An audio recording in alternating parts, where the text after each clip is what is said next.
Patrimoine. Salut sur vous. En quête de patrimoine, découvrons notre histoire. La vie des saints. 15 août, nous fêtons Saint Arnoux. Fils de Fulbert de Pamel, riche seigneur du Brabant, qui demeurait à Tidegem, sur l'Escaut, Arnoux, après avoir reçu une excellente éducation, embrassa la carrière des armes. Il avait toutes les qualités nécessaires pour faire un chevalier remarquable: la loyauté, la bravoure, la vigueur du corps. Il pouvait lutter à la fois contre plusieurs de ses compagnons et les terrasser. Il se distingua dans plusieurs campagnes. Ayant succédé à son père, il rendit ses sujets heureux. Loin d'avoir querelle avec ses voisins, il était l'arbitre de tous les différends et il les terminait avec autant d'équité que de prudence. Il renonça au monde, vint prendre l'habit de saint Benoît au monastère de Saint-Médard de Soissons et se livra à des mortifications extraordinaires. Les jugeant bientôt incompatibles avec la vie commune, il obtint la permission de s'enfermer dans une espèce de grotte. Il y passa 3 ou 4 ans, exposé aux intempéries des saisons, jeûnant, veillant, priant, méditant les saintes écritures et les pères. Élu malgré lui abbé de Saint-Médard, il se démit de sa charge peu de temps après pour rentrer dans sa solitude.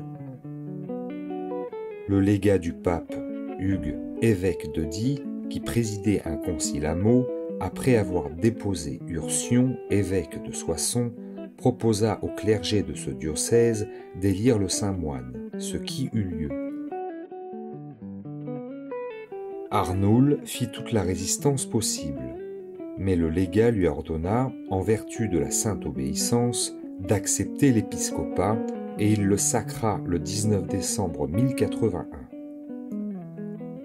Lorsque le nouvel évêque arriva à Soissons, il trouva Gervais, frère d'Ursion, avec une troupe nombreuse de soldats, pour lui en défendre l'entrée.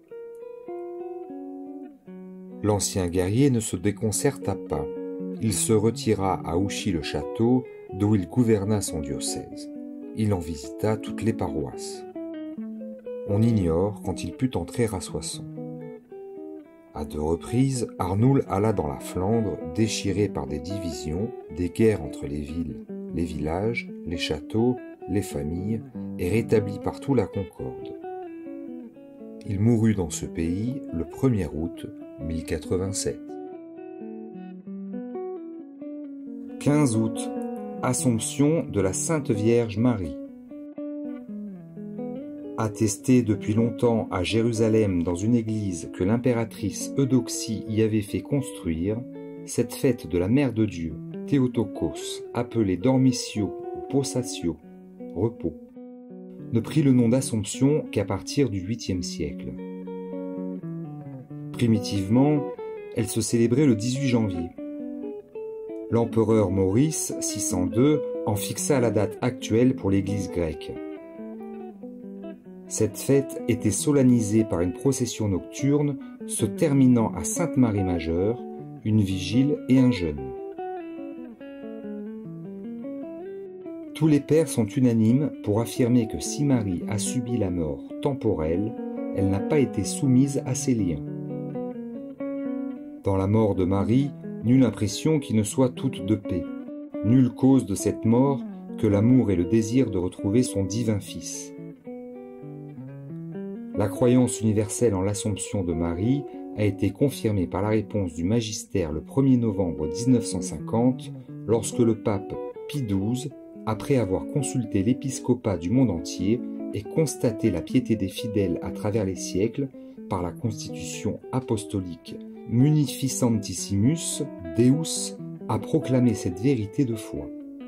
L'Immaculée et toujours Vierge Marie, Mère de Dieu, au terme de sa vie terrestre, a été enlevée au corps et en âme à la gloire du ciel.